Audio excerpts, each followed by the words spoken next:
बिस्मिल्लाहिर्रहमानिर्रहीम।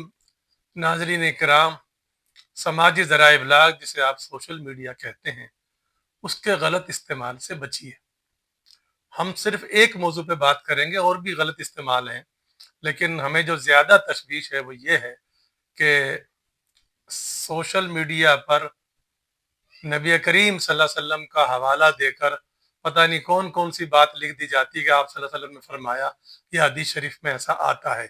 इंतहाई ख़तरनाक बात है। क्यों?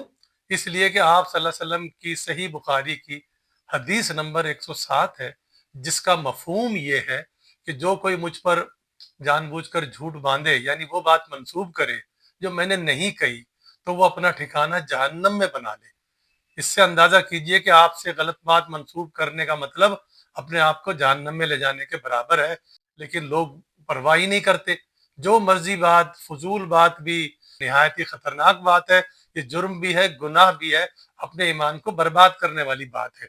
मेरी समझ में ये नहीं आता कि क्या उलमा इस दुनिया से उठ गए, क्या मदरसे खत्म हो गए, क्या किताबें सारी की सारी जल गई हैं, जो अब हमें अपने दीन के लिए भी सोशल मीडिया का सहारा लेना पड़ेगा। बात यह है कि हमारी सुस्ती और काहली है। हम समझते हैं कि जो नेट पे मौजूद है वो सही होगा। जी नहीं। कम से कम दीनी अकायद के मामले में, दीनी मामलात में बतौर मुसलमान ख्याल कीजिए, और ऐसी किसी बात पर यकीन मत कीजिए। अगर कोई पेश भी कर रहा है तो आप उनसे तबसरे में, कमेंट्स में उनसे हवाला मांगिए कि भाई ये बताइए कौन सी किताब से लिया गया है। यही बात हजरत अली करमुल्लाह वजह के लिए भी है कि आप रज़ी अल्लाह ताला अन्हो से हर बात पता नहीं कैसी कैसी बात मंसूब करके सोशल मीडिया पर डाल दी जाती है। लोग अकीदत के मारे कुछ कहते नहीं है। नहीं जनाब, जो भी ये डाले आप उनसे मुतालबा करें कि जनाब ये हवाला दें कि ये कौल, ये बात, ये किस किताब में है। तो बहैसियत मुसलमान हमें अपने अकीदे को बचाना चाहिए।